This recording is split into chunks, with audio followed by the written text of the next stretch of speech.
Hello everybody and welcome. In this video I'm going to show you how to find your SOUNDCORE SPORT X20 using application. You have to start by open the application and now click on your earbuds here.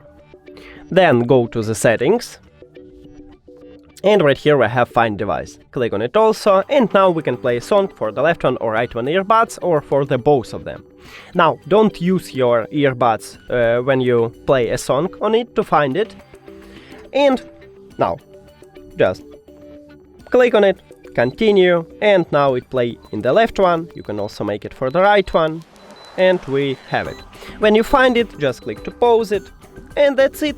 Thank you for watching this video. If you found it helpful, please consider subscribing to the channel and leave the like on the video. See you later!